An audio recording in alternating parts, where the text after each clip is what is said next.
The race for the White House has long inspired Hollywood, weaving political tension into some of the most captivating films, as the current campaign proves to be one of the most chaotic in U.S. history, with last-minute candidate changes and heated debates. Filmmakers have been drawn to these themes for decades, from Frank Capra's skeptical take on politics to more modern portrayals featuring stars like Ryan Gosling and George Clooney.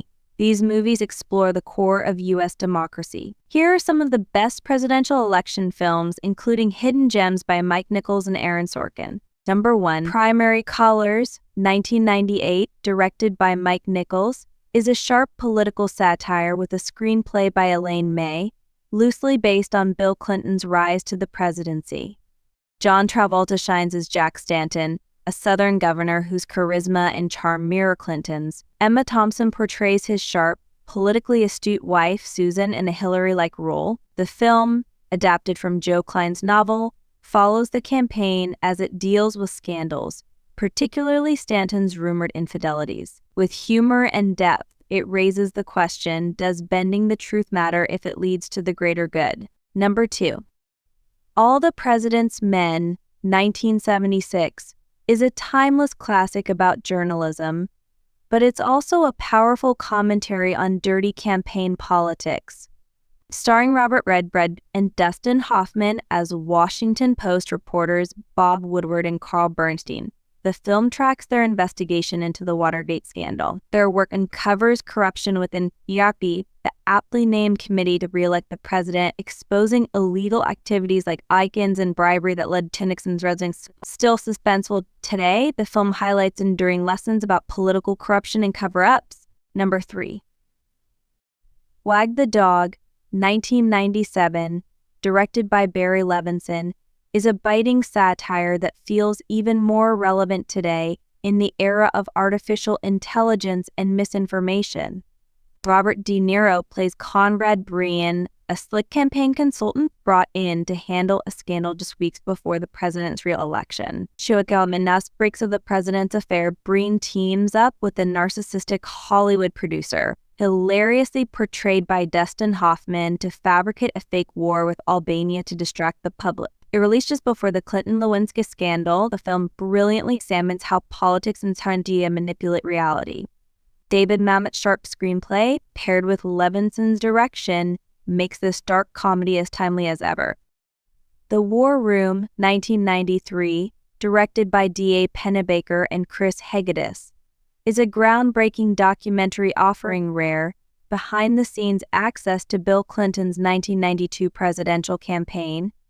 While Clinton himself only makes brief appearances, the film focuses on his key strategist James Carville, the outspoken campaign strategist, and a young George Stephanopoulos, the communications director. The documentary captures the intensity of the campaign with Carville's famous mantra, the economy, stupid at its core. Stephanopoulos is seen deftly managing media crises, showcasing the raw energy and high stakes of a political race fueled by hope and adrenaline. Number 4. The Best Man, 1964, directed by Franklin J. Schaffner, is a political drama with a screenplay by Gore Vidal that captures the tension of a presidential nomination at a split convention during the JFK era. Henry Fonda plays William Russell, a seasoned Secretary of State with a reputation as an intellectual, while Cliff Robertson portrays Senator Joe Cantwell, his slick, ruthless rival. Both candidates have damaging secrets about the other, raising the question of whether they will stoop to using them. The Vidal script tackles issues like political ambition, homophobia, and the ethical compromises of campaigning, making it a sharp, timeless commentary on American politics. Number 5. State of the Union, 1948, directed by Frank Capra, offers a sharp critique of the political process, making it one of Capra's least sentimental films. Spencer Tracy plays Grant Matthews, a businessman being groomed for the presidency by his lover, a wealthy newspaper heiress named Kay Thorndike, Angela Lansbury. However, to maintain the facade of a stable family, Grant's wife, Mary Katharine Hepburn, is drawn into the campaign. Hepburn portrays Mary's realization that she is being used as a political prop with deep emotion. The film explores themes of power, ambition, and the moral compromises involved in political campaigns. Number 6. The American President, 1995, directed by Rob Reiner, is a charming blend of romance and politics, with a screenplay by Aaron Sorkin that offers a lighter, more romantic take on the themes he would later explore in The West Wing.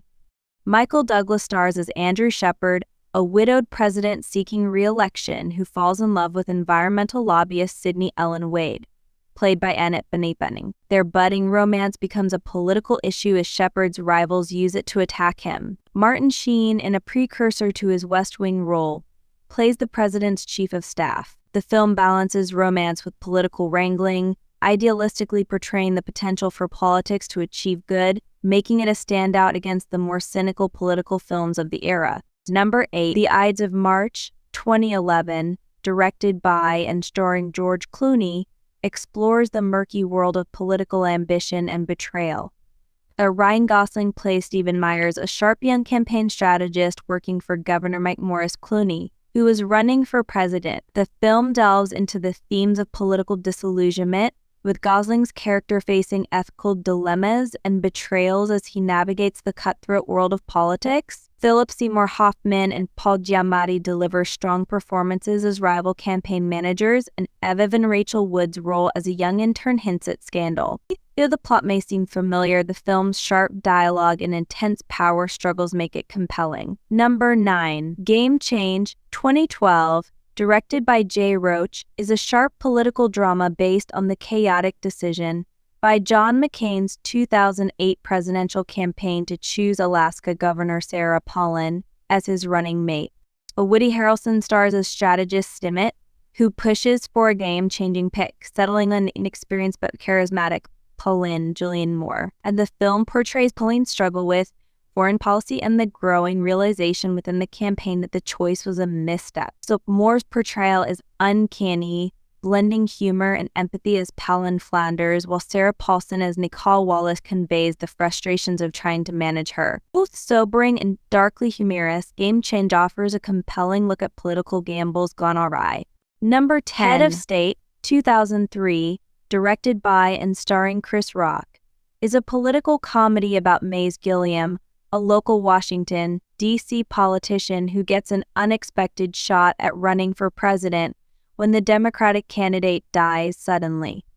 Unbeknownst to Mays, the party's plan is to use him as a token black candidate destined to lose, keeping the door open for their insider in the next election. Ed Mays, with his no-nonsense, straight-talking approach, surprises everyone by connecting with everyday voters and rallying them with his catchphrase, "That ain't right." So more broad than satirical, the film explores the classic political dilemma.